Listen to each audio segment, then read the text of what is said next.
Bonsoir à toutes, bonsoir à tous. Je suis heureux d'animer cette séance qui s'inscrit, comme vous le savez peut-être déjà, dans le cadre de notre programme Africa 2020. C'est la dernière manifestation que nous organisons et qui fait partie de tout un programme que vous avez dans le dépliant. Ce sera l'antépénultième conférence organisée dans ce cadre-là. Je voudrais remercier la mairie de Céreste et les responsables de la médiathèque de nous d'avoir très aimablement accepté de nous accueillir dans ce beau lieu. Et j'ai le plaisir d'être en compagnie d'Olivier Barlet, avec qui on va essayer de discuter des cinémas d'Afrique.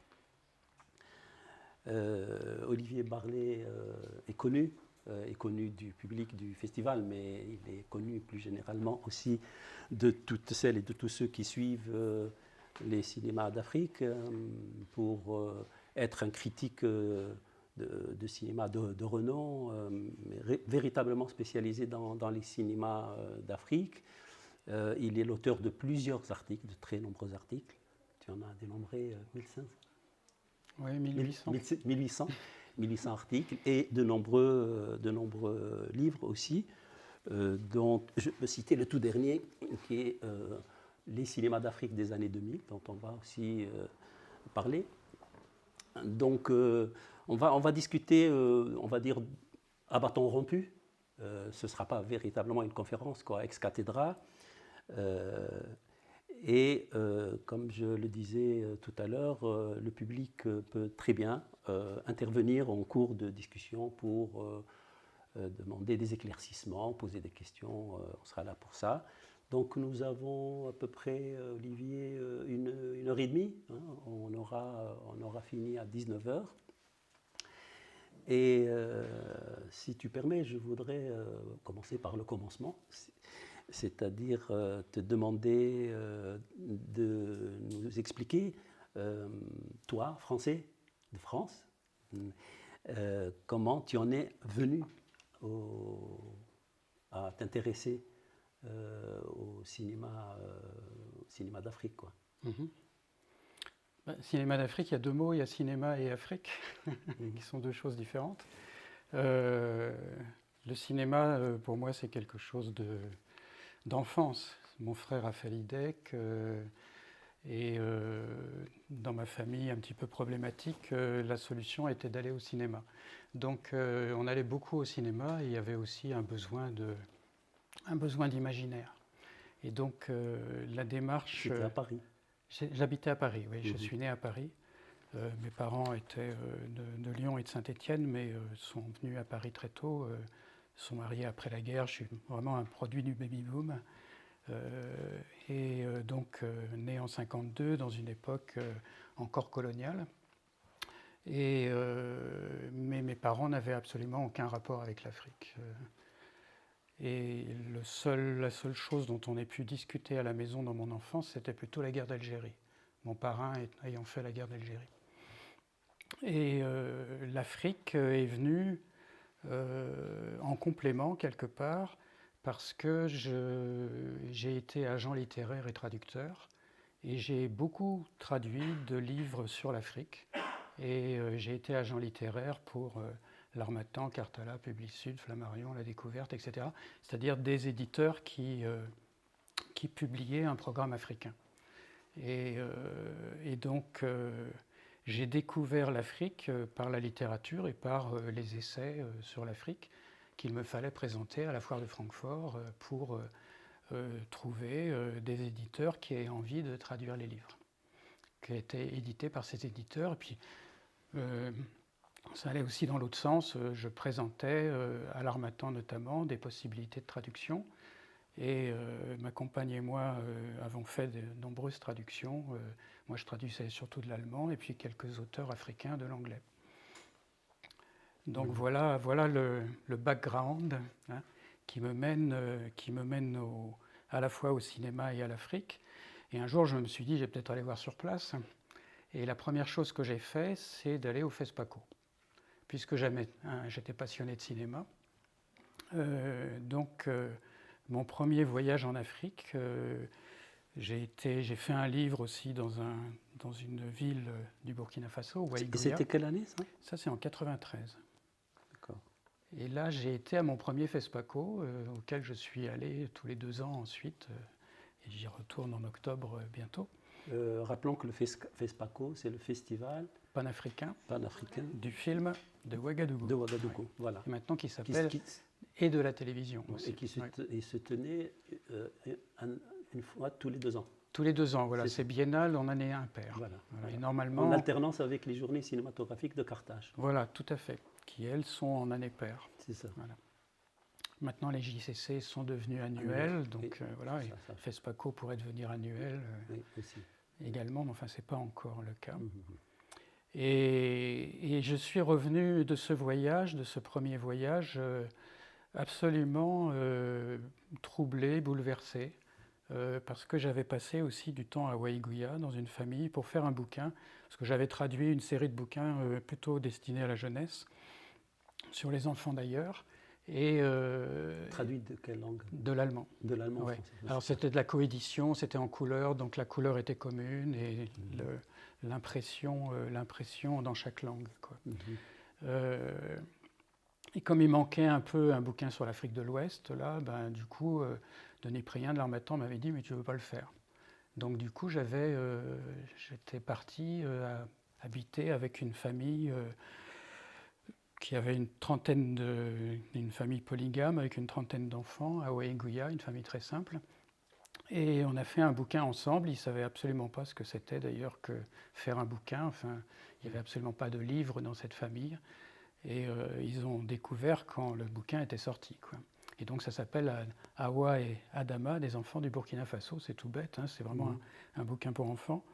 Mais on l'a fait ensemble et j'ai trouvé, ça a été pour moi une expérience extraordinaire. Puis ensuite, je suis allé à Ouagadougou.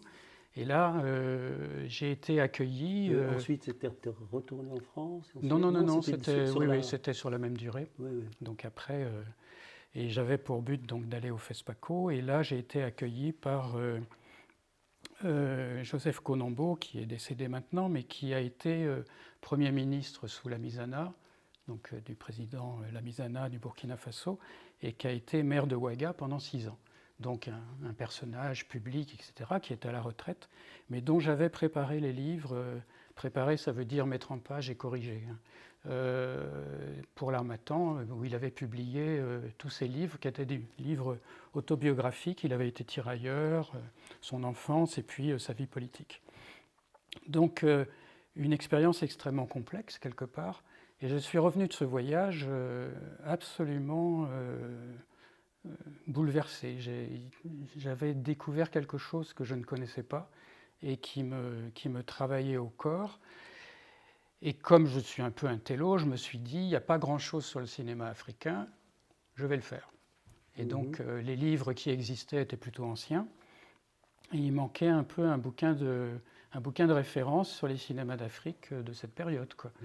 Et donc, je suis parti pendant 4 ans à faire mon premier bouquin, tout en écrivant déjà des critiques, notamment dans une fanzine qui a précédé Africulture et qui est la lettre des musiques et des arts africains, mais qui était assez bien distribuée en Afrique via tous les centres culturels et tout. Et le premier bouquin s'appelle donc Les cinémas d'Afrique noire, et le sous-titre du livre, c'est Le regard en question. Et donc la question, c'était ça. C'était quel regard portons-nous sur l'Afrique et quel regard porte l'Afrique sur le monde. Livre qui a obtenu un prix, qui a eu le prix du CNC. Du CNC d'art et essai, oui.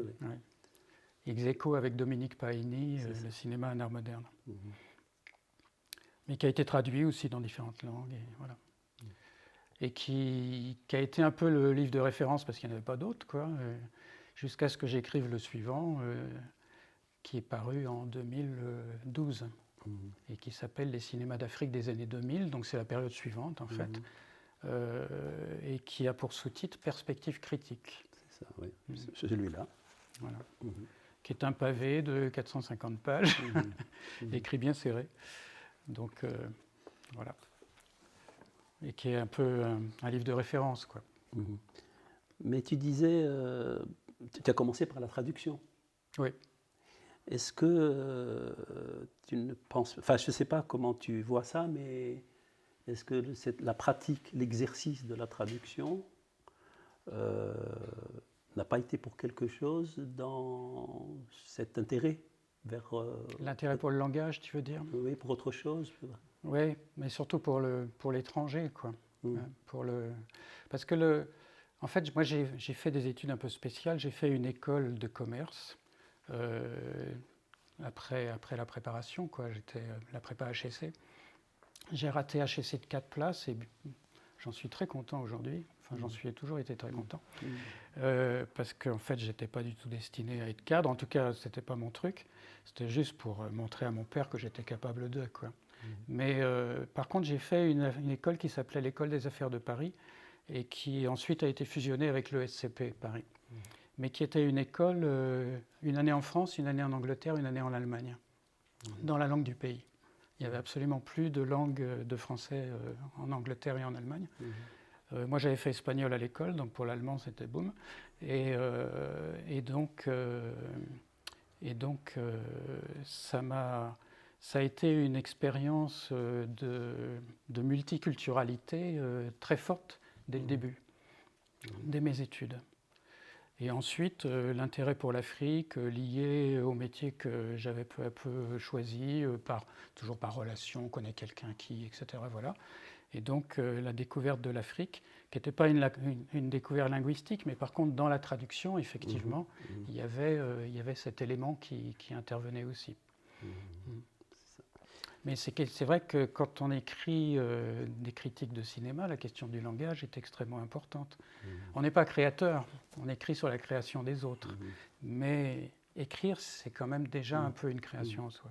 On va y arriver. Mais avant même de commencer à écrire sur les films africains, tu as écrit sur le cinéma en général, ou français ou autre? Non, très peu, non. C'est-à-dire d'emblée? D'emblée, oui, d'emblée.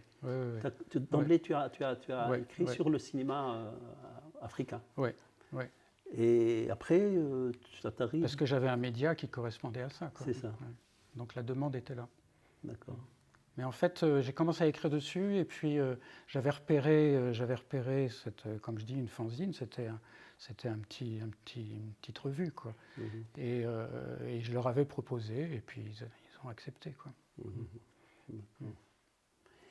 Et alors, à ce moment-là, quand tu as découvert cette culture, et en particulier ces cinémas, puisque la question du regard, c'est une question évidemment qui, comme on dit dans le domaine de la critique obsessionnelle, c'est-à-dire c'est une question récurrente qui revient.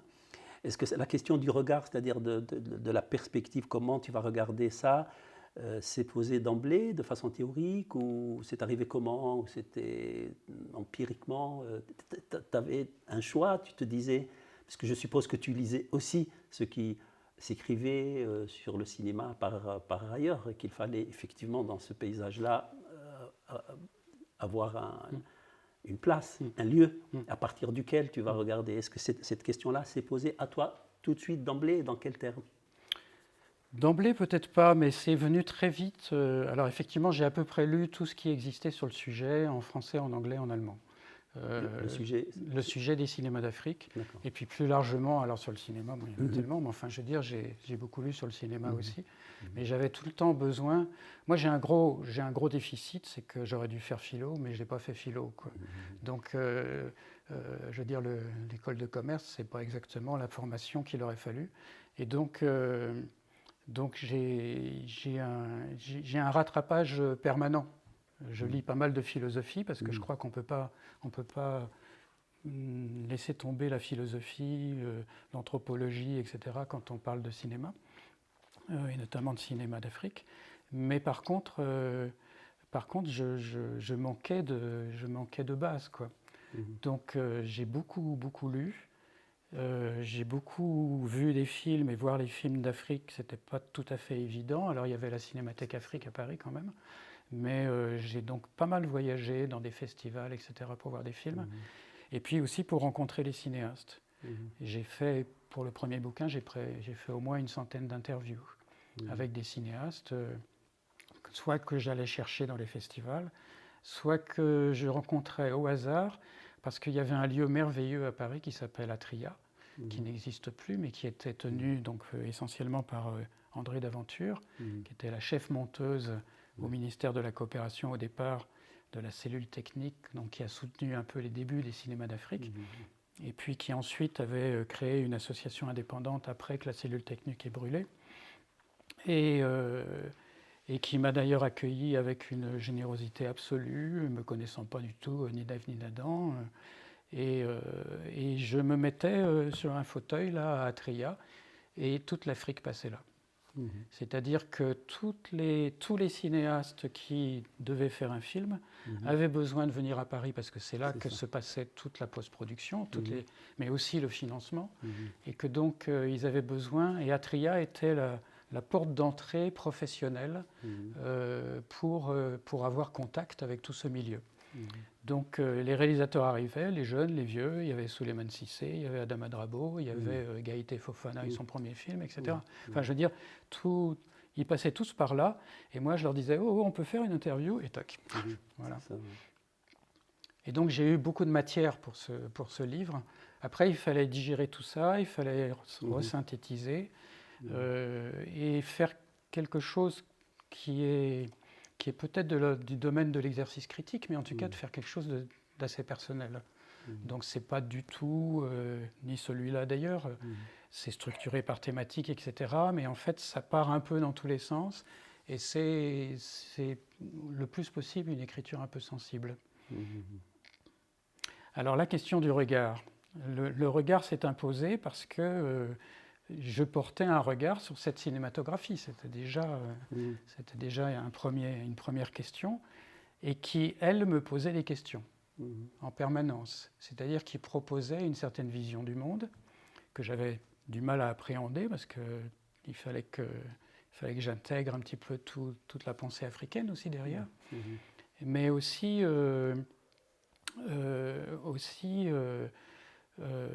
la question du regard, parce que j'étais, comme je disais, d'une famille qui ne s'est jamais posé véritablement la question, mais qui, à travers tout ce qu'elle pouvait dire, penser, réagir, que je retrouvais dans les films, que je retrouvais dans la littérature, etc., était une pensée finalement profondément coloniale. Et donc réductrice, inégalitaire. Et ça me posait problème. J'étais mal avec ça, quoi. Déjà durant mon enfance, quoi. Ensuite, avec ces expériences d'altérité, comme ça, à travers le voyage. Et puis alors après, avec le premier voyage en Afrique, où là se posait à moi une altérité profonde que je devais quelque part décrypter. Donc le but de ce premier livre a été d'explorer le regard, effectivement. Le regard que moi je porte, le regard que nous portons sur l'Afrique et les Africains, et le regard qu'en retour, les Africains portent sur nous, mais surtout sur le monde. C'est-à-dire l'apport de l'Afrique, en fait. Et donc, tu avais tout de suite le sentiment qu'il fallait que tu te débarrasses d'une gang de préjugés. Tu avais ce sentiment-là. Ah ouais. Et le rapport que tu as eu avec ce cinéma, ça te permettait de comment ça se passait, ça? Eh bien oui, parce que c'est un cinéma qui... on dit souvent c'est un cinéma humain, mais c'est pas un mot faux.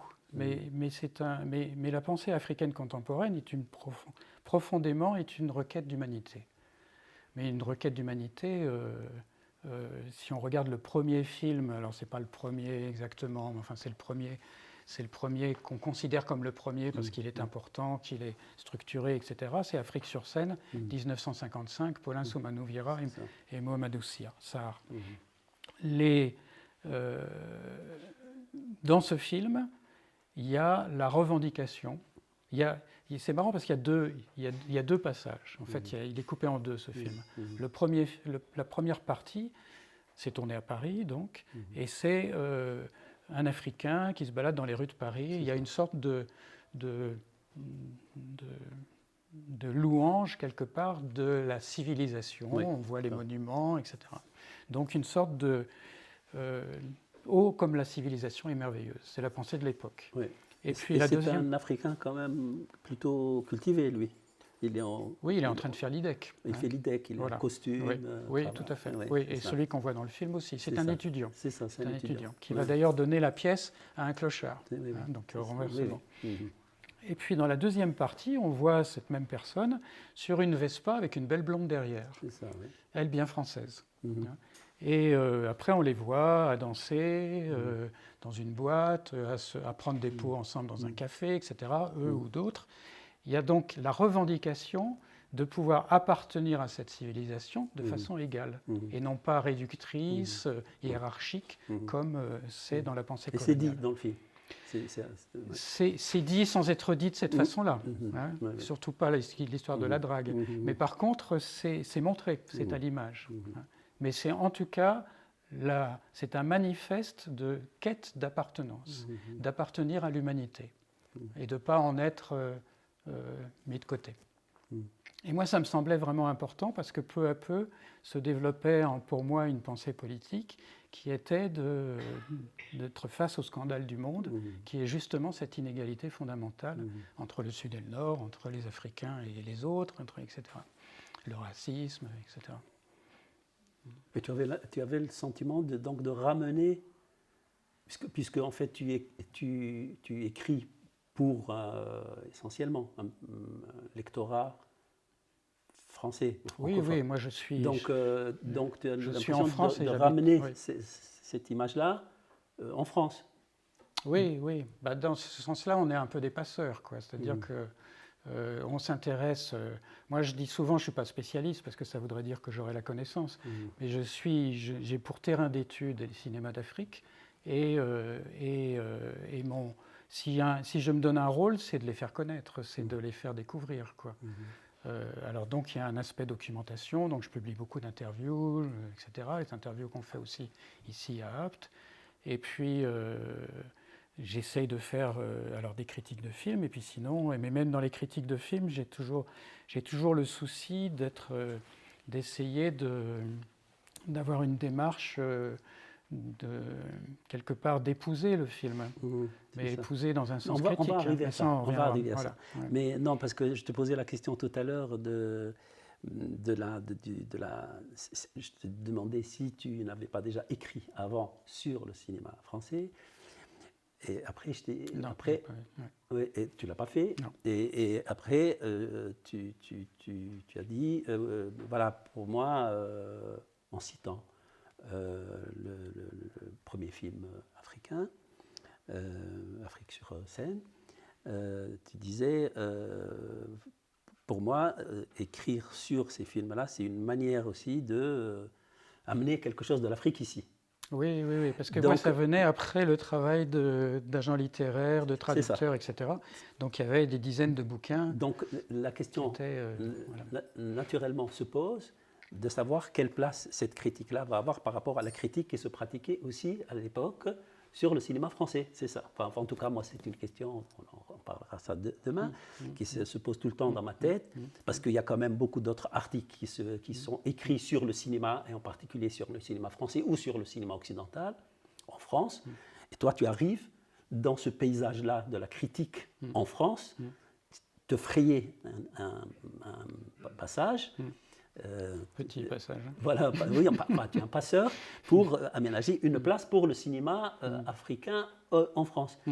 Et comment se passe cette...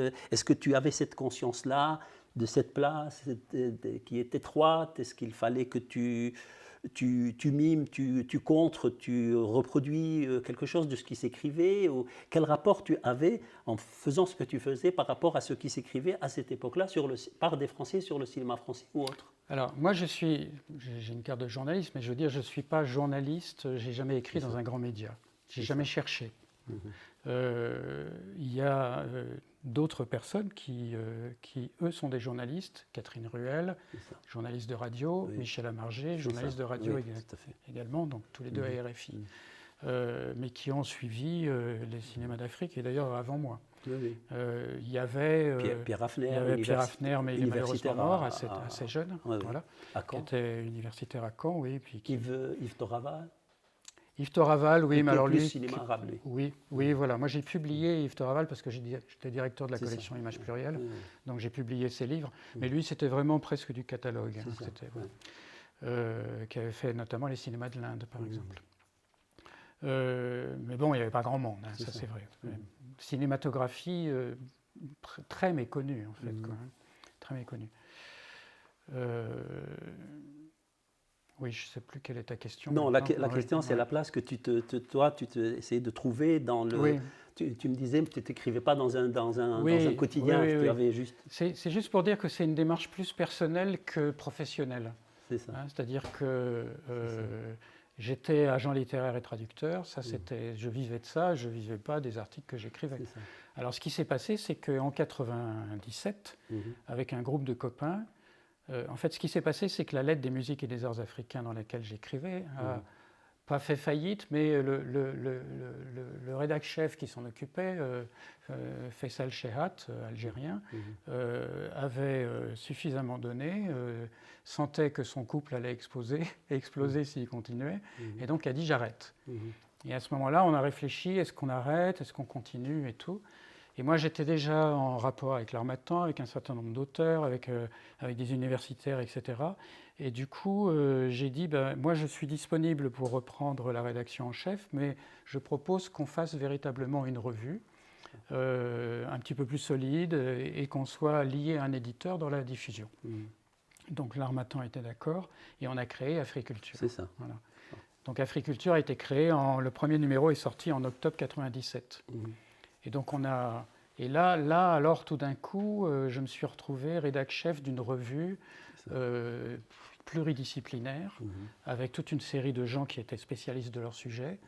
Et j'ai appris, j'ai découvert, enfin pour moi c'était une formation extraordinaire. J'ai essayé de comprendre tout ce qui se passait et de coordonner un petit peu les thématiques, etc. Mais c'était vraiment un groupe d'amis et un groupe de réflexion. Et une revue, c'est un laboratoire de la pensée. Donc c'est là que peu à peu s'est imposée une certaine compréhension des choses, sachant qu'on est une des premières revues françaises à avoir fait quelque chose sur la question postcoloniale, par exemple. Je veux dire, on était un peu au fait des problématiques qui se posaient dans la pensée sur l'Afrique, aussi, quoi, à travers le prisme culturel. Et là, c'était quand même un changement important, puisque tu avais un outil, quoi. Là, j'avais 1000 doigts et je tombais. C'était, j'y passais mes nuits, j'avais plus de dimanche. Enfin, je veux dire, en plus, on était mensuel au départ, on n'a jamais été en retard. Je bouclais à 5 h du matin. Enfin, je veux dire, tu étais rédacteur en chef de l'ensemble de la revue. C'est-à-dire, pas seulement... Il n'y avait pas que le cinéma. Voilà, moi j'écrivais sur le cinéma, donc je m'occupais de l'éditorial cinéma. Aussi de la rubrique cinéma, mais aussi de la rédaction en chef de l'ensemble. Et de la gestion. Et de la gestion aussi. Ce qui m'a bouffé la vie, quoi. Alors, Africulture a pris de l'ampleur. On est arrivé jusqu'à 22 salariés à une époque. Donc, c'est devenu. On a fait des sites. On s'est mis sur l'Internet dès 98. C'était le moment où l'Internet démarrait. Je me souviens d'une réunion avec d'autres publications comme ça sur l'Afrique, où il y en a un qui disait « J'ai trouvé un truc fantastique, ça s'appelle Google ». Voilà. Donc, c'était tout le début. Et on a senti que, vu le problème qu'il y avait en Afrique, qui était le problème de Sam Ben Ousmane, qui écrivait des livres et puis qui s'est aperçu que ça ne servait à rien, il fallait faire des films. S'il voulait vraiment avoir un contact avec son peuple, et ben nous, si on voulait avoir un contact avec les Africains, il fallait investir l'Internet. On sentait bien que l'Internet serait un de ces sauts technologiques qui font que l'Afrique est en rapport avec le monde, comme le portable a été le fait de sauter l'infrastructure téléphone qui n'a jamais vraiment bien fonctionné. Et là, à partir de ce moment-là, évidemment, tu as multiplié tes activités aussi par rapport au cinéma africain. C'est-à-dire que tu ne te contentais pas simplement, tu ne te contentais pas d'écrire sur les films, puisqu'il t'arrivait aussi... Alors j'ai été absorbé par Africulture pendant très longtemps. Et puis en 2003, il devait y avoir un atelier de formation de journalistes au FESPACO pour journalistes radio. Et puis, je ne sais pas très bien d'ailleurs pourquoi, mais en dernière minute, le ministère a dit non, on va faire journaliste presse écrite parce que radio, ça ne fonctionne pas, je ne sais pas quoi.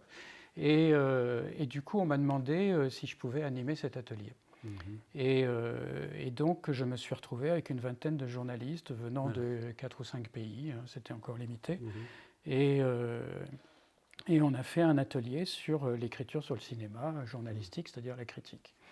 Et cet atelier a été extraordinaire. Il y avait Clément Tapsoba, qui était animateur aussi, Gervais Yen, et puis il y avait Jean Roy, qui est un critique historique de l'humanité. Grand spécialiste d'Orson Welles, etc. Et ça a été un moment extraordinaire où on n'arrivait plus à s'arrêter le soir.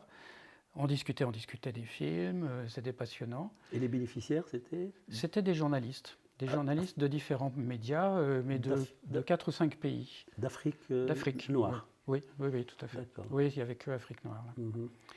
Et du coup, on s'est dit, il ne faut pas en rester là. Et alors après, on a dit, on va faire un groupe, on a fait un groupe Yao, de discussion comme ça, où moi j'ai proposé de l'animer, et puis en disant, on va partager des contenus, on va discuter des films qui sortent, etc. Et en fait, tout ça s'est assez vite structuré, et moi j'ai commencé à être sur des propositions de centres culturels ou bien d'organisateurs de festivals ou bien de gens comme ça dans la nébuleuse. J'ai animé un assez grand nombre d'ateliers qui duraient toujours une semaine avec des journalistes, sur la critique de cinéma. Alors, donc là, tu es passé de l'exercice de la critique qui consistait à à parler ou écrire sur des films africains, à la formation. Oui. Et c'est-à-dire apprendre à des Africains noirs à écrire sur des films. Oui, sauf que ça ne fonctionne pas du tout. Ça ne fonctionne pas du tout de dire je vais vous apprendre à écrire sur des films. Non, je veux dire, non, quand on anime un atelier, c'est qu'on va encadrer, et montrer des chemins, essayer etc. Ça, c'est une autre posture qui ne se contredit pas un tout petit peu au départ avec ce que ta démarche première qui consiste, comme tu le disais. Oui, mais tu as raison, c'est complètement contradictoire, et du coup, j'étais face à cette contradiction dès le début. C'est-à-dire, je me retrouvais avec des journalistes qui sont dans un milieu culturel différent du mien, qui travaillent sur une culture qui est la leur, même si le cinéma charrie un grand nombre de cultures, que l'Afrique, ce n'est pas un monolithe, mais c'est pour ça que je refuse l'expression cinéma africain, parce que ça ne veut rien dire, ça serait en faire un genre, et donc l'enfermer dans des choses. C'est pour ça que je suis toujours dans le pluriel, les cinémas d'Afrique, etc. Et au moins dans le titre de mes livres. Et je me suis retrouvé avec la question, mais mais comment travailler là-dessus, en fait. Mais la question qui se posait n'était pas d'apprendre, parce qu'il n'y a pas d'école de critique de cinéma, ça n'existe pas. De même que les enfants, ils veulent être pompiers, mais ils ne veulent pas être critiques de cinéma. Donc c'est plus une démarche personnelle où tout d'un coup, une fois dans sa vie, on se dit, tiens, j'ai envie d'écrire. Alors par quel moustique on est piqué, je ne sais pas. Sans doute pas l'anophèle, mais en tout cas arrive un moment où on devient tribun, c'est-à-dire on prend la parole. Ce que nous proposent les films en principe, s'ils sont bons. Un bon film, il me propose de prendre la parole. Et donc la démarche, c'est ça, c'est de proposer à des journalistes de prendre la parole, c'est-à-dire d'y aller de leur propre démarche. Donc tout le problème, c'est d'arriver comme quelqu'un qui ne sait pas. C'est-à-dire, je n'arrivais pas avec un savoir. Parce que d'abord, ça n'existe pas, le savoir. Il n'y a pas une technique de critique. Il y a une histoire de la critique, c'est la seule chose qu'on peut trouver à l'université, mais sinon, il n'y a pas de technique de la critique. Il n'y a pas de bouquin, d'ailleurs, sur comment écrire une critique de cinéma, je ne connais pas. Il y a Jean-Marie Mollo-Olinga qui en a fait un, mais enfin bon. Ouais. C'était à la manière de Jacques Rancière, le maître ignorant Mais absolument. Alors tu parles du maître ignorant, j'allais en parler, parce que effectivement, le bouquin de Rancière est essentiel, qui est d'ailleurs sur Jacotot, c'est-à-dire quand même une expérience du XVIIe siècle, qui arrive justement, exactement comme un maître ignorant. C'est-à-dire, moi je ne sais rien, mais on va en parler ensemble. Et pour moi, la démarche critique, elle est, qu'elle soit dans la formation ou l'écriture, c'est un peu la même. C'est-à-dire aborder un film, la démarche critique, a priori, c'est de proposer un éclairage. Mais on ne va pas faire de l'explication de texte. Parce que si on fait de l'explication de texte, on retombe sur « j'applique mon système à ». C'est-à-dire j'applique mon universalisme occidental à la lecture d'un film africain. Et donc, ça ne fonctionne pas. Il y a un truc qui ne colle pas, là. Il y a un truc culturel qui ne colle pas. Et donc, par contre, ce que propose Jacotot, à travers Rancière, c'est le maître ignorant, c'est-à-dire, oui, on met un dispositif en place qui va permettre d'avoir une formation, mais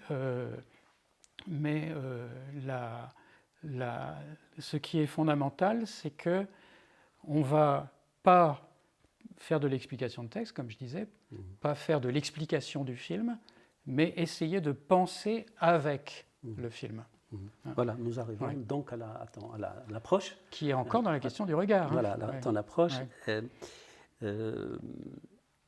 Critique. L'approche critique.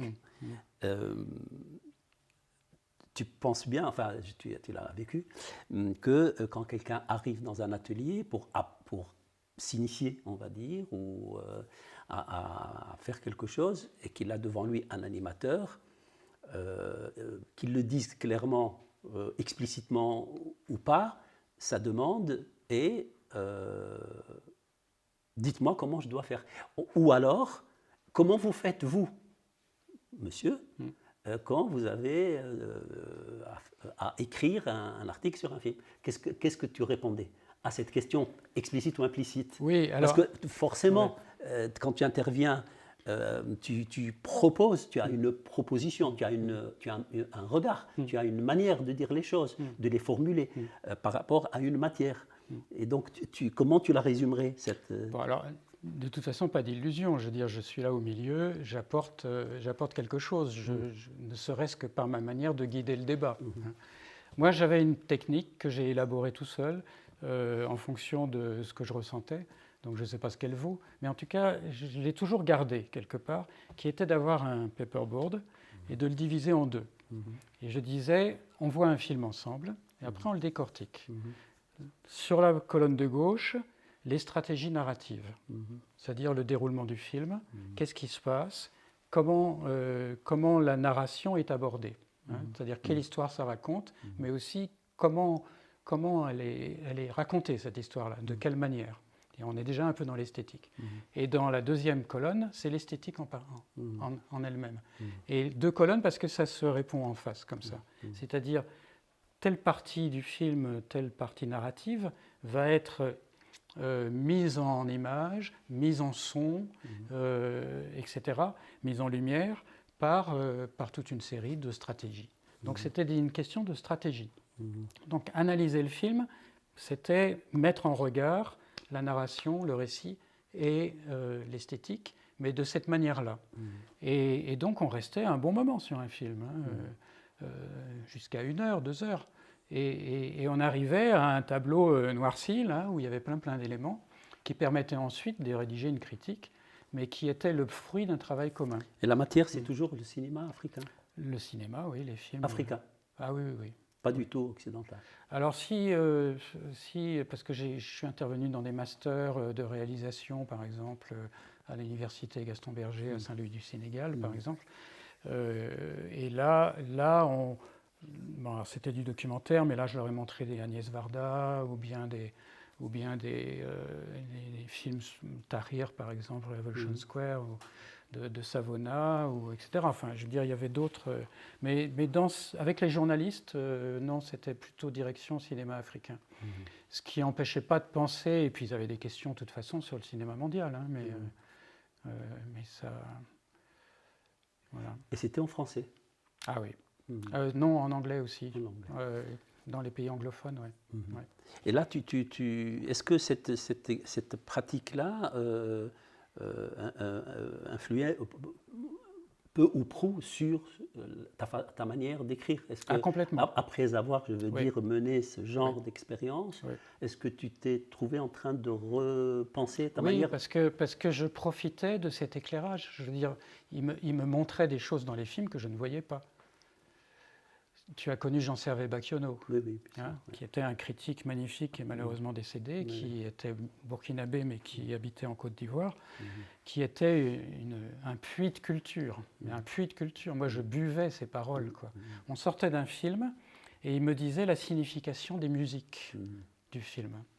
Alors, bon, le spectateur n'est pas supposé connaître la signification des musiques d'un film, en plus africain, qu'il voit.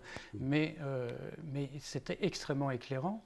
Et surtout, la musique, elle parle d'elle-même quelque part. Je veux dire, même si on ne sait pas la signification, on l'entend quelque part, on la sent, il y a une sensibilité. Et du coup mais c'était passionnant. Donc ce genre de choses se passait durant les stages. Donc moi, je faisais ça très volontiers parce qu'à chaque fois, c'était une formation pour moi. Découverte de, quoi, ouverture à. Sachant que je reste toujours, moi, occidental. Chaque fois qu'on dit Barley l'Africain, etc., je dis ça va pas du tout. Moi, je suis né à Paris et je suis blanc pur talc. Oui, mais ce qui m'étonne un peu, je vais essayer de polémiquer un peu avec toi, mais ce qui m'étonne un peu, c'est que toi, français, parlant français, analysant comme les films comme tu l'as dit tout à l'heure, c'est-à-dire en séparant la narratologie, de l'esthétique, etc., qui est un schéma, évidemment, qui a été élaboré beaucoup dans les théories occidentales. Comment se fait-il, c'est ça ma question à moi, comment se fait-il, parce que moi j'aurais été apprenant, je t'aurais demandé tout naturellement de me prendre un film français et de l'analyser pour que je comprenne un peu comment ça fonctionne. Comment se fait-il que comment se fait-il que vous n'avez pas, parce que vous étiez un groupe quand même, vous n'avez pas eu à vous dire, écoutez, moi je vais vous dire, moi qui suis français et qui fait partie des critiques français, je vais vous dire un peu comment en France les critiques écrivent sur le cinéma. Non, c'est une bonne question que tu poses. Le problème, c'est que ça répondait à un besoin qui était que, d'une part, il y avait très peu d'associations de critiques en Afrique, alors que le but de ces ateliers était aussi de fonder peu à peu la Fédération de la critique. On s'est réunis en 2004 à Tunis pour mettre les choses sur pied. Donc de peu à peu fédérer, etc. Maintenant, il y a 400 journalistes qui en font partie. Et puis, et qui ont donc un site africiné.org où il y a toute une écriture critique qui s'est développée. Mais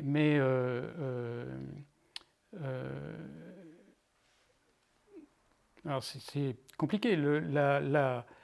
il est clair que la démarche que je proposais part déjà d'une certaine conception critique, qui est une conception critique européenne. D'ailleurs, Jean-Michel Frodon avait fait un papier, je ne sais plus si c'est sur celui-là ou l'autre, où il expliquait la place que prenait ce livre dans la critique, dans l'écriture critique générale. Et où il parlait de l'écriture occidentale, quoi, donc par rapport au cinéma d'auteur, etc. Donc ça, on n'y échappe pas. On n'y échappe pas. Hein. Mais pourquoi uniquement des films africains? C'est parce que le besoin était, pour les journalistes, de couvrir leur cinéma, le cinéma produit dans leur pays notamment, ou en Afrique en général, parce qu'il y avait un déficit d'écriture sur les cinémas d'Afrique. Donc la demande institutionnelle, qu'elle soit de festivals ou de centres culturels ou de ministères, etc., était d'outiller les journalistes pour qu'ils écrivent sur leur cinématographie. Parce que les papiers qui sortaient étaient assez problématiques.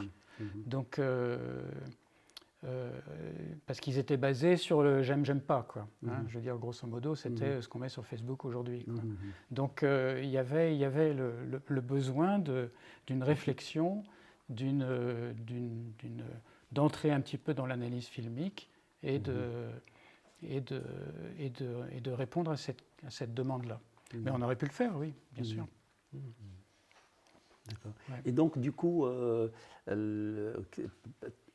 maintenant, quand toi, tu es face à un film africain, et que tu es amené à rédiger un article, tu disais tout à l'heure en aparté, quand on parlait avant de venir, tu disais j'essaie de, non pas d'expliquer le film, enfin j'évite d'expliquer le film, mais surtout de penser avec le film. Oui, c'est-à-dire d'épouser, voilà, d'épouser ce qui existe dans le film et de le partager avec le film. Et alors, est-ce que tu peux encore expliquer un peu plus cette démarche? Parce que c'est quand même ce sont quand même des mots que tu vas employer, que tu vas porter sur quelque chose, sur une matière, hein, sur des images, sur du son, sur des personnages, etc. Et que tu vas, à travers ces mots et ta façon de les articuler, de les élaborer, et évidemment traduire, voilà, pour revenir à la... Moi, je m'appelle Olivier Barlet, je suis français, j'écris dans un média français, et donc je suis situé. Je ne cherche pas à jouer quoi que ce soit. Hein. Je veux dire, cette question de la situation, c'est exactement la question décoloniale. C'est-à-dire, la pensée décoloniale, elle est de savoir où sont situées les personnes, d'où ils viennent, comment ils peuvent écrire, etc. etc. Hein, c'est ça la pensée décoloniale avant tout. Donc, moi, cette situation, je la revendique en permanence. J'essaye pas de... C'est pour ça que je dis que je ne suis pas spécialiste d'eux, parce que ça voudrait dire que j'ai une sorte de savoir qui voudrait dire que j'ai la pensée, quoi. Enfin, le doigt de Dieu, quoi. Donc, après, on peut prendre... la dernière critique que j'ai écrite, c'est sur un film qui est sorti mercredi, et qui est La Nuit des Rois. C'est ça. Qui est un film pas facile. Hein, c'est un film, je ne sais pas si tu l'as vu. Non, je n'ai pas encore vu. Voyez-le. En tout cas, on le passera certainement au festival. Voilà, il est prévu. C'est un film pas facile. C'est un film assez étonnant. Moi, il m'a fait penser à... Alors, tu vas me dire, on est vraiment dans la sphère occidentale. Il m'a fait penser à Kant. Parce que dans Kant, tu as une dimension fondamentale qui est la sociabilité, qui me semble extrêmement intéressante. La sociabilité, c'est-à-dire le fait que, c'est un peu ce qu'il y avait chez Descartes, c'est-à-dire le fait que l'homme, il supporte pas le voisin, mais il ne peut pas vivre seul. Et chez Kant, il y a fondamentalement cette question que on aime son voisin et en même temps on va lui faire la guerre. Hein, c'est tout le temps ça. Et là, on est dans un microcosme qui est une prison, donc avec des brigands. Et Et cette prison a des règles qu'elle s'est elle-même données, et qui est notamment d'avoir un chef prisonnier, donc un chef des prisonniers, qui régule un petit peu tout. Et dans le film, donc, il s'appelle Barbe Noire, il est malade. Et la tradition veut que s'il est malade, il laisse la place, mais il se suicide, ce qui n'est déjà pas évident. Bon. Et il y a encore une autre tradition qui est que quand la lune est rousse, on peut faire la nuit du roman. Et que lui, il prend ça comme stratégie pour pouvoir diriger encore un peu plus longtemps. Et donc, il impose la nuit du roman. Et la nuit du roman, c'est un des prisonniers, en l'occurrence un qui arrive, là, qu'on a choisi, on a dit, toi, tu vas raconter, et qui raconte une histoire, et on lui dit, tu vas raconter cette histoire. Et il y a Denis Lavant dans le film, seul personnage blanc, qui est dans cette prison, qui est à moitié fou, et qui donc est là, on ne sait pas très bien pourquoi. Et lui, il le prévient en disant « tu as intérêt à tenir ton histoire parce que sinon ils vont te trucider ». Donc on est dans les 1001 nuits là. Hein. Et donc tout le film est là-dessus, c'est-à-dire sur la puissance du récit pour arriver à tourner la violence. Donc la puissance de l'art. Et lui, il va raconter une histoire qui est l'histoire de Zama. Zama a effectivement existé, c'est un chef de gang pendant les années post-électorales de la crise ivoirienne, donc de 2010, et qui va avoir un gang qui s'appelle les Microbes, comme dans La Cité de Dieu de Méreyès. Et il a terrorisé son quartier, que dans le film on appelle le quartier sans loi. Et donc il va leur raconter l'histoire de Zama. Et il va leur raconter une histoire qui est parfaitement légendaire. Il va en faire une légende. Et tous les prisonniers sont absolument... C'est un personnage pour eux, quoi. Et tous les prisonniers sont absolument saisis. Et en même temps, il y a quelque chose d'assez extraordinaire, c'est qu'il y en a toujours quelques-uns qui sont en train de mimer en acrobatie ou bien en gestuel, comme ça, ce qui se passe dans le récit. Donc on a quelque chose qui prend une sorte de dimension un petit peu hallucinatoire. Donc tout cet environnement est assez extraordinaire, multiplie complètement les registres, parce qu'il y a aussi des documents d'archives. On voit l'arrestation de Laurent Gbagbo, on voit les exactions qu'il y a pu y avoir dans les rues d'Abidjan. Il y a quand même eu des milliers de morts dans ces émeutes-là. Donc il y a ces archives-là. Il y a une histoire légendaire qui va être également à l'écran, avec la mère de Zama, la grand-mère de Zama, qui finalement est une sorcière, etc., qui a des pouvoirs magiques. Et puis, il y a cette assemblée des prisonniers, avec tous leurs rapports. Et à l'intérieur de la prison se joue un jeu de pouvoir, parce que ceux qui veulent prendre le pouvoir de Barbe Noire finalement veulent gérer la prison de façon plus commerciale. Donc, et le directeur de la prison, qui s'appelle Nivakin, lui est un personnage qui se met en dehors, qui observe, mais qui va reprendre son rôle de répression dans le film. Donc tout ça, raconté comme ça se simplifie déjà, mais quand on voit le film, c'est pas évident. Et quand je parlais de Kant, c'est que je me disais, il y a là une pensée qui n'est pas forcément celle de l'auteur, parce que quand j'ai lu les interviews qu'il a données sur le film, c'est pas très intellectuel, quoi. Il va pas tellement loin là-dessus. Donc je pense que c'est très intuitif chez lui, ce qui est souvent le cas au cinéma. On a des auteurs, et c'est pas toujours des parleurs. Et donc nous, notre rôle, c'est peut-être de ramener de l'analyse et de la parole. Et mais au fond, il y a très profondément dans ce film quelque chose qui est véritablement de la question du rôle de l'art par rapport au conflit, pour la résolution des conflits, de l'introduction du dialogue, etc. Et d'autre part, de comment un groupe, un microcosme arrive à vivre ensemble à l'image d'une société, à l'image du monde. Hein. Donc on est dans quelque chose qui nous concerne, bien que ce soit la crise ivoirienne qui soit le sujet, au fait, au départ. Quoi. Donc voilà, ça c'est la compréhension du film que je peux avoir, quoi, et que je propose dans mon écrit. Oui, oui, d'accord. Bon, alors il y a deux, trois choses dont on n'a pas parlé, dont on parlera sans doute demain, puisque je ne l'ai pas dit en introduction. Cette conversation, elle est à deux volets. Aujourd'hui, c'est toi, demain, ce sera moi. C'est moi qui ai posé la voilà, question. donc on va continuer. Le débat, de toute façon, on va le continuer. Mais il y a trois choses dont on n'a pas parlé. J'aimerais bien t'écouter là-dessus. Tu n'as pas parlé d'émotion du tout, jusqu'ici. C'est-à-dire, enfin, je ne sais pas, en tout cas, moi j'en parlerai demain. C'est-à-dire un film, tu vois, un film, ça te touche pas, etc. Ça part de là souvent, hein, très souvent. Qu'est-ce qu'on fait avec ça? Il y a une deuxième chose qui me paraît aussi très importante, c'est la distinction. C'est-à-dire, tu as affaire à plein de films. Il y en a qui te plaisent plus, que tu trouves plus intéressants que d'autres, plus forts ou moins forts, etc. Toi qui as cette attitude de compréhension,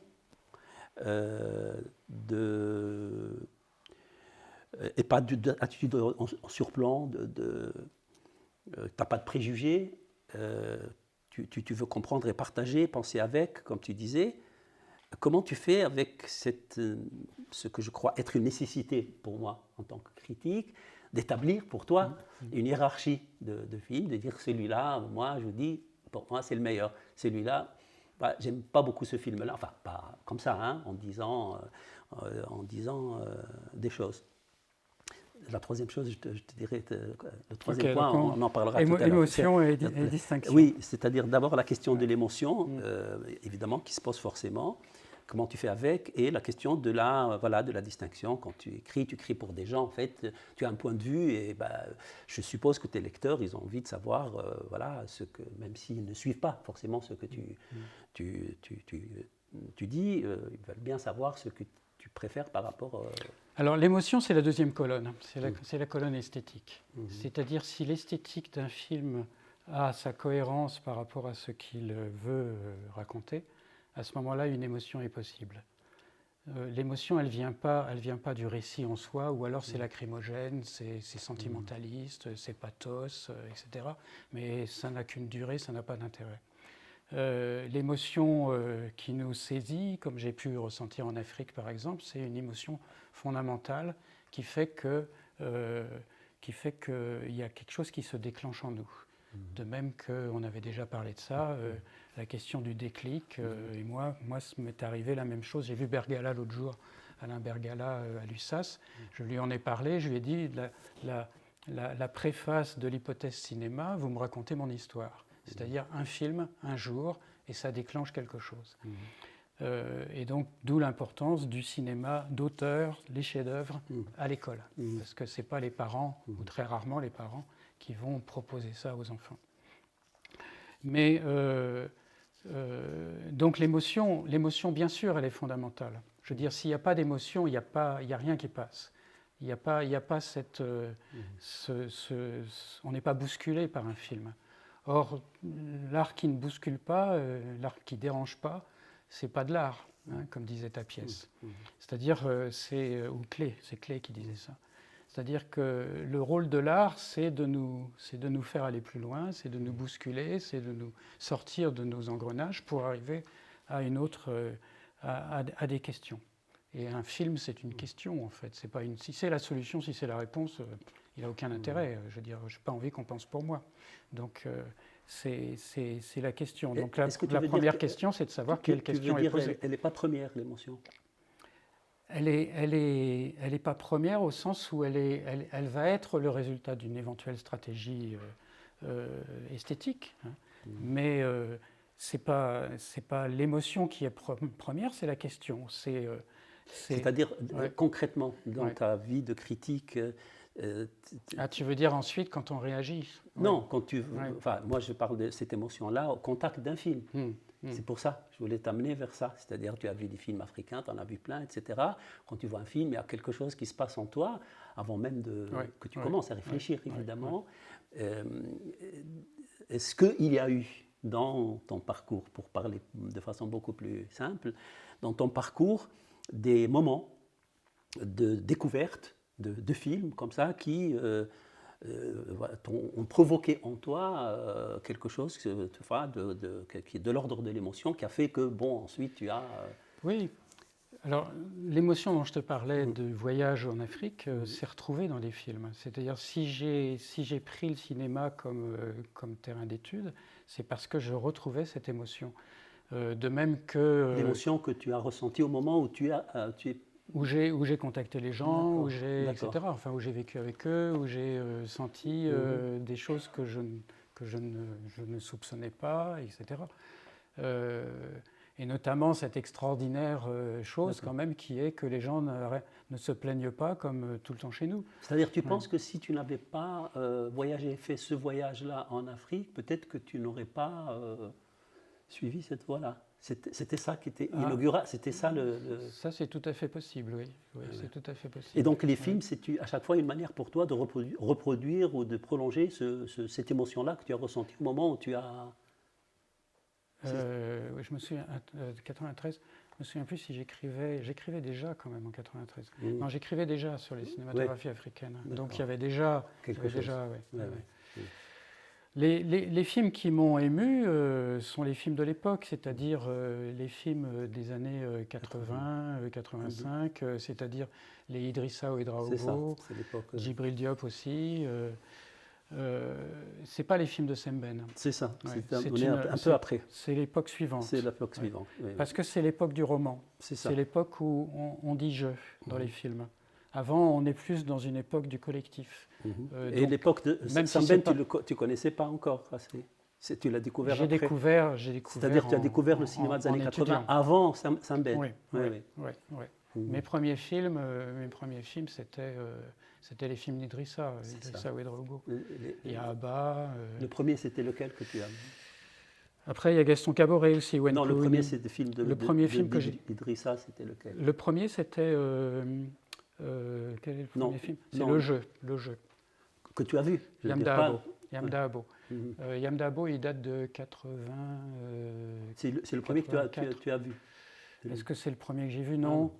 Alors, je me souviens d'une... J'étais à Munich, et il y avait un film d'Idrissa. Et alors, justement, à propos d'Idrissa, parce que c'est intéressant ce que tu dis. Si c'est Idrissa, ce n'est pas Semben, ce n'est pas non plus Souleymane Cissé, et puis forcément pas ceux qui sont venus après. Donc, ce n'est pas un cinéma social, ce n'est pas un cinéma politique, c'est un cinéma, à l'époque, on disait villageois.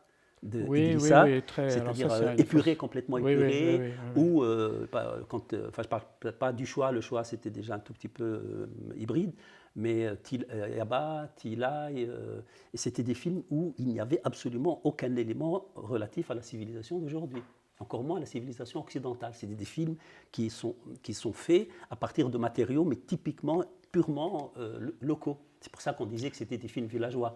Est-ce que c'était ça? Oui, le fameux cinéma Calbas. Voilà. Est-ce que c'était ça qui t'a impressionné ou pas? Qu'est-ce que tu as fait avec cette idée-là de cinéma villageois? Là, tu vas vouloir me faire dire. Non, je ne veux rien te faire dire.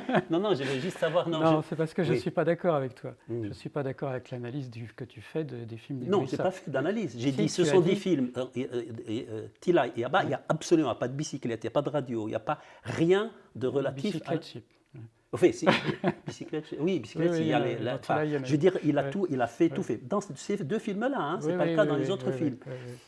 Il a épuré complètement pour donner une dimension évidemment universelle. C'est vrai dans Wenkouni, c'est vrai dans des films comme ça. Je ne sais pas, je te pose la question. Est-ce que l'émotion est venue aussi de là? Est-ce que cette forme d'altérité, cette forme-là d'altérité qui t'a peut-être ému ou ça n'avait pas forcément à voir avec ça? Alors, là où je réagis, c'est parce que c'est pas le côté exotique qui m'a intéressé. Oui. Mais je ne suis pas d'accord avec toi. C'est pas des films exotiques, c'est pas du tout. Moi, je ne considère pas que c'est des films villageois. Oui, mais je ne serais pas d'accord pour dire que ce n'est pas des films politiques. Je veux dire, Oui, ils ne sont pas directement politiques, ils sont très très politiques. Voilà, ils parlent de questions de pouvoir, oui, ils parlent de sûr, questions sociales, etc. Mais ils situent les choses éventuellement dans une Afrique qu'on dit intemporelle, mais qui n'est pas intemporelle du tout, en fait, mais qui est villageoise. Donc, qui est de la campagne, mais qui est les problématiques sont 80 ou 85% de l'Afrique de l'époque. Oui, oui. Mais c'est pour ça que je réagis, parce que donc c'est pas par exotisme que ça m'intéresse. Ça m'intéresse parce qu'il y a dans ces films une revendication d'humanité extraordinaire. Et que ça, c'est quelque chose qui me touche, qui me touche directement. Parce que le monde qui m'entoure me déplaît. Fondamentalement, l'équipe d'Africulture, on était des indignés. D'accord. C'est-à-dire, c'est comme ça qu'on se définissait, avant même les indignés qui ont fait des manifestations en Espagne. C'est-à-dire qu'on était scandalisés par les discriminations dont étaient... Et tu dirais la même chose de Kinney Adams? Alors, film d'Idrissa Odraogo, réalisé au Zimbabwe, production sud-africaine. Alors, Kinney Adams, j'ai écrit une critique un petit peu négative du film, mais pour d'autres raisons, pour des raisons plus de structure de récit. Mais non, Kinney Adams, il y a quelque chose de fort dans cette relation entre les deux personnages, qui est une relation conflictuelle. C'est un peu deux frères, hein, mais c'est la relation humaine dans toute son ampleur, quoi. Alors parlons de la distinction, avant de donner peut-être la parole, j'imagine qu'il y a des questions. Est-ce que tu es tenté par ça? Tu te retiens ou tu... Alors qu'est-ce que la distinction? Est-ce que c'est mettre des étoiles? Tu vois, 1 sur 5, etc., ça je refuse. Non, pas des étoiles, dire simplement... quand on lit un article, en général, moi quand je lis des articles de critiques, je vois qu'il aime plus ce film-là que l'autre. Enfin, cette émotion dont je parlais, de toute façon, elle ne peut pas ne pas apparaître dans un film, même si savant soit-on. Mais ça, je le fais dans mes articles. Quel que soit le niveau d'élaboration théorique, évidemment. Ça se sent tout de suite dans le choix des adjectifs, dans les phrases qui sont mises en disant ça c'est magnifique, etc. Et puis il y a toujours ce qu'on appelle un chapeau en journaliste, en journalisme, c'est-à-dire il y a une sorte de petit résumé ou d'introduction ou d'accroche qui se met en début d'article, où souvent je mets édifiant et passionnant ou des choses comme ça. Enfin, je veux dire. Et puis si je m'en abstiens, on voit bien que j'ai un petit peu plus de distance. C'est ça. Ça se sent dans le ton du... Après, je rentre pas dans le c'est bien, c'est mal, etc. Sauf si je suis choqué. C'est-à-dire qu'il y a, alors dans le film, des structures coloniales qui ressortent, ou bien des exclusions, par exemple quand... C'est quoi? C'est de la prudence méthodologique, c'est de la pudeur, c'est parce que c'est fragile, c'est des films fragiles, tu n'as pas envie trop de rentrer dedans quand tu n'aimes pas, ou Mais parce que j'ai pas à répondre à une commande, j'ai personne au-dessus de moi. J'ai toujours été comme ça dans ma vie, j'ai jamais supporté le patron. Donc j'ai été prof en Allemagne pendant 6 ans, ça se passait très bien avec les élèves, mais l'administration m'aimait bien aussi, mais enfin je veux dire, j'avais du mal à rentrer dans la structure comme ça d'une commande précise. Mais j'ai toujours été maître de mon propre média. Hein. Donc du coup, j'ai pas à répondre à une commande. La commande étant de savoir si c'est bien, si c'est mal. Non, ça peut ne pas être commande. C'est une commande aussi qui peut être personnelle. Non, toi-même, tu trouves ça. Je ne sais pas s'il y a des commandes comme ça. Il y a une commanditaire qui te dit. Il y a une attente éventuellement du public quand ils lisent une critique de cinéma de savoir est-ce que je dois aller le voir ou pas. Hein, c'est-à-dire est-ce que c'est bien ou si c'est mal. D'ailleurs, si on sort de la salle, en général, c'est ça, j'ai aimé, j'ai pas aimé. Hein. Puis après, on va éventuellement argumenter. Mais donc moi, je ne suis pas là-dedans, effectivement. D'abord parce que j'écris sur des films où quelquefois je suis le seul à écrire.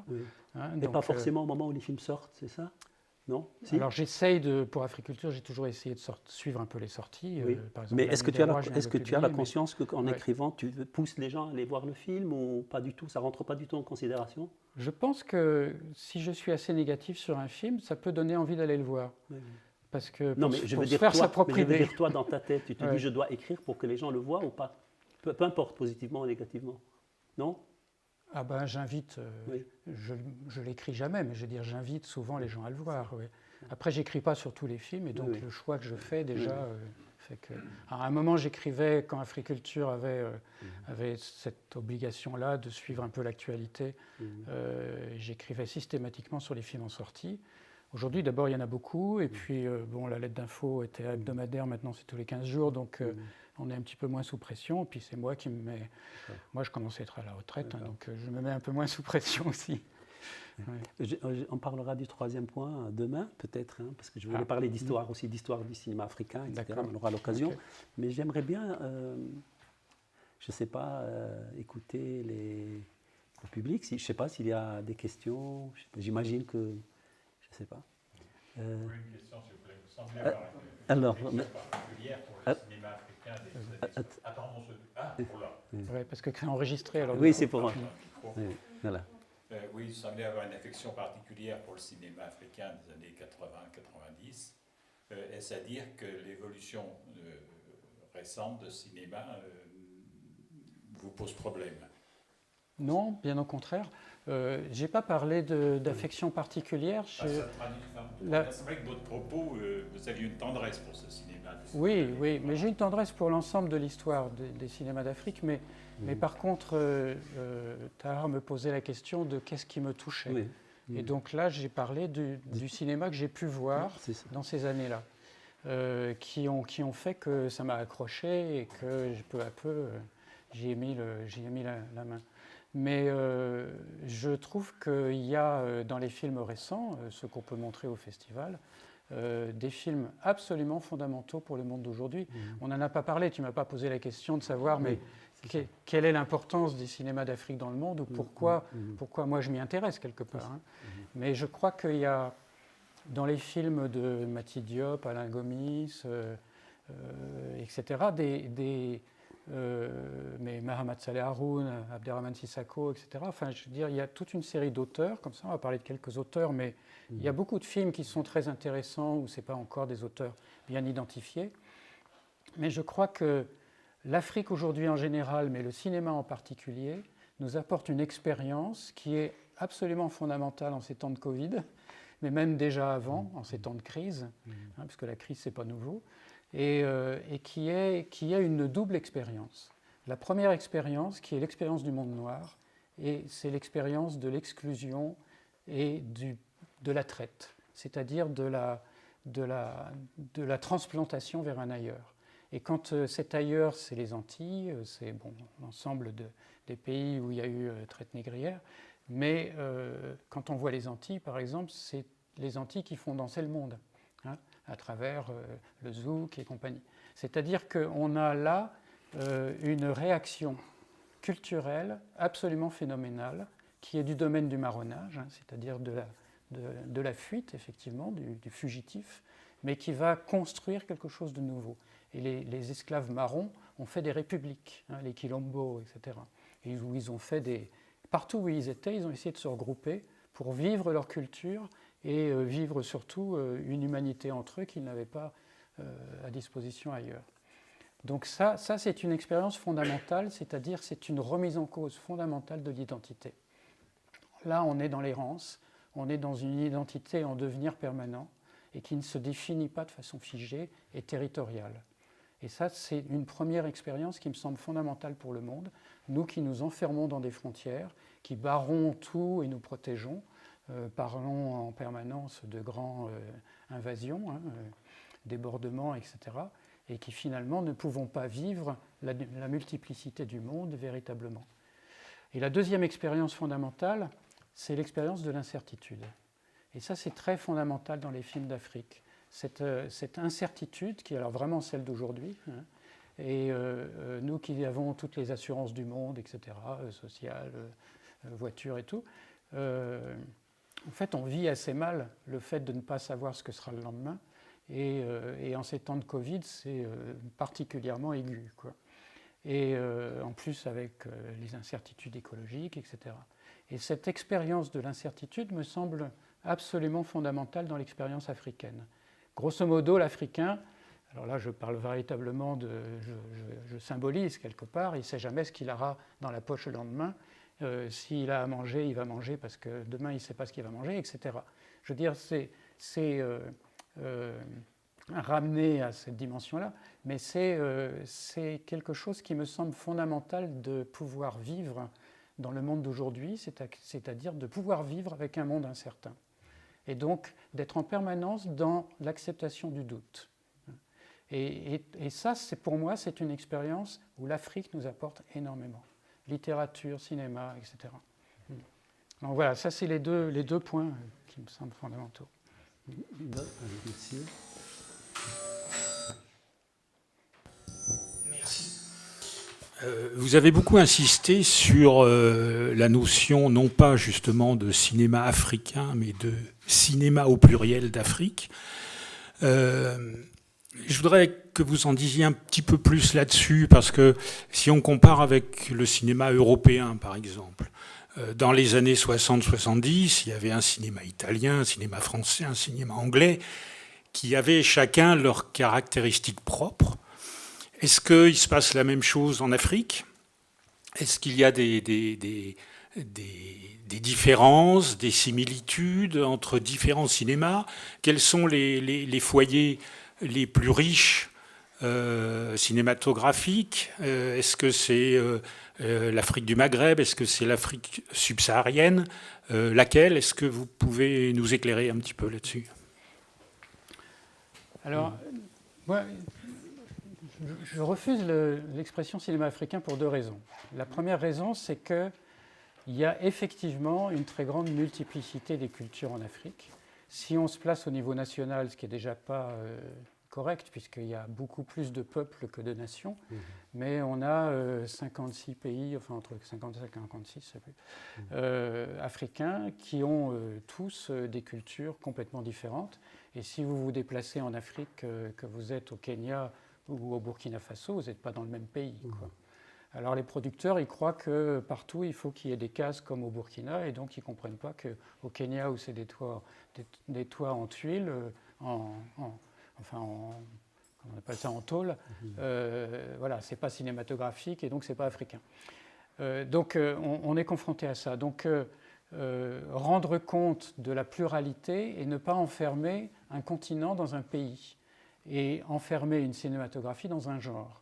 Parce que si vous faites l'analyse des bouquins qui sont sortis sur les cinémas d'Afrique, très souvent, ils vous disent « Ah bah oui, le cinéma africain, c'est ça ».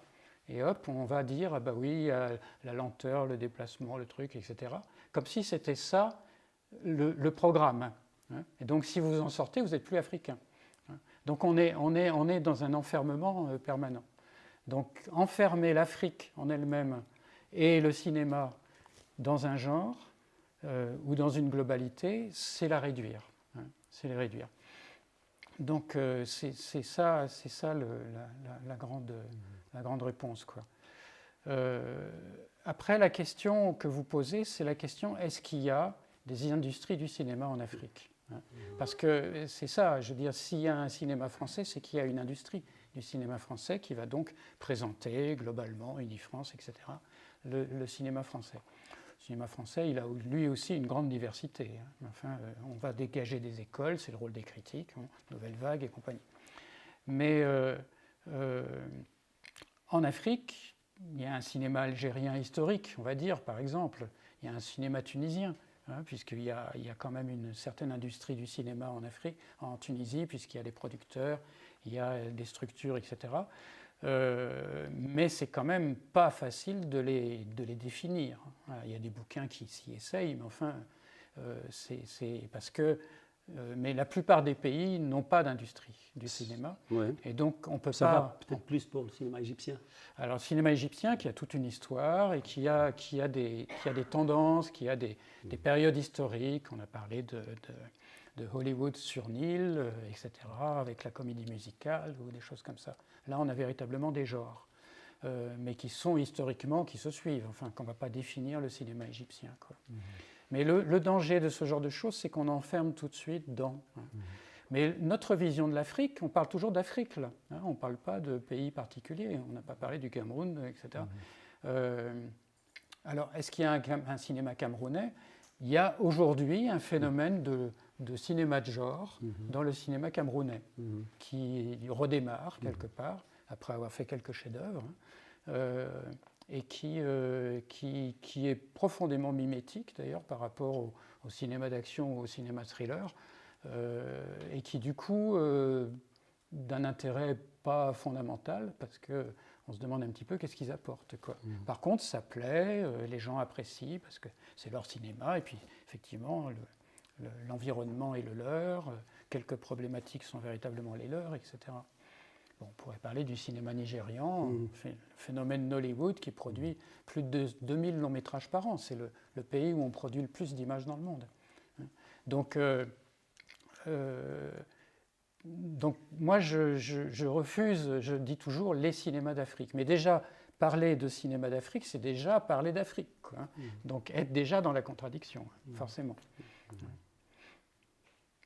Après, il y a l'Afrique du Nord, représentée par monsieur, et l'Afrique subsaharienne que personne ne représente ici. Mais c'est idiot cette histoire de représentation, parce que ça voudrait dire qu'une couleur de peau ou une origine représente. C'est déjà, là aussi, on est dans la contradiction absolue, c'est-à-dire est-ce qu'il y a une authenticité, hein, parce que je suis africain et je fais un film, alors c'est du cinéma africain. Voilà, c'est une discussion qu'on a d'ailleurs au festival. Moi, je me bats toujours pour qu'il y ait quelques films qui ne soient pas réalisés par des Africains. Mais non, jusqu'à présent, ça n'a pas été accepté.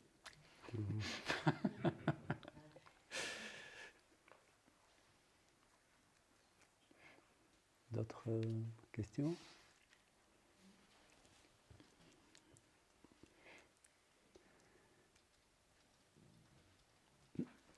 Bon, en tout cas, sachez, si vous ne le savez pas déjà, que notre, évidemment, programme commence aujourd'hui, mais demain, nous reprenons cette discussion, mais de façon un peu inversée, mais ce sera quand même toujours une discussion autour des cinémas d'Afrique. Ce sera mon rôle de dire un peu ce que je pense de tout ça, pourquoi je m'y intéresse.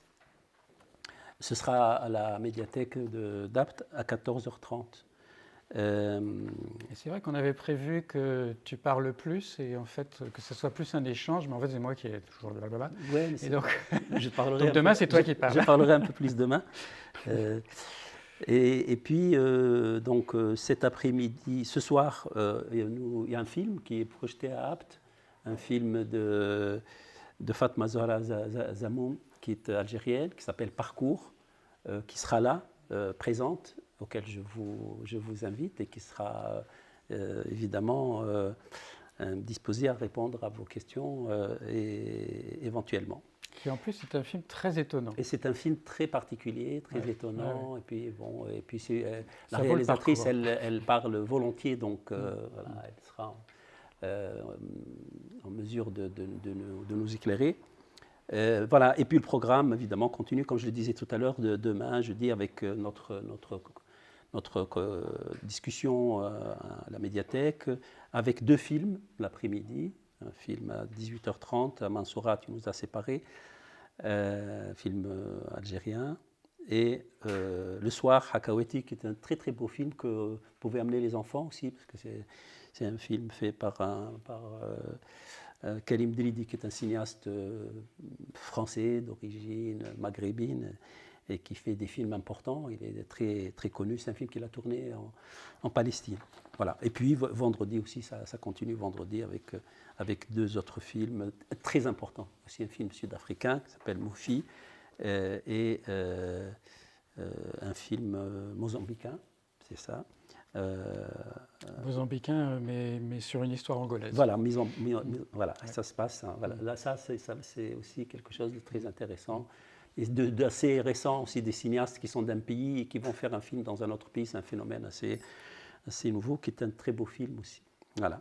Et si vous aimez les conférences, il y a une conférence, c'est vendredi en début d'après-midi. Et en début d'après-midi, voilà, on aura une conférence intitulée « Mémoire de guerre, entre silence et transmission d'une génération à l'autre », et en présence de Melek Kelou, qui est le protagoniste principal du film de demain, parce que c'est sa fille qui l'a filmé, qui est lui-même réalisateur de télévision. Il a beaucoup travaillé à France 3. C'est un film sur l'Algérie, sur l'histoire, quoi, de la franco-algérienne. Voilà. Donc, voilà, merci beaucoup, Olivier. Merci de nous avoir éclairé sur ton parcours, sur ton intérêt pour le cinéma, les cinémas d'Afrique. Merci à vous d'avoir été là, attentif. Merci. Merci à l'équipe silencieuse, mais très attentive, studieuse, et très laborieuse, et très compétente. Et puis voilà, à demain.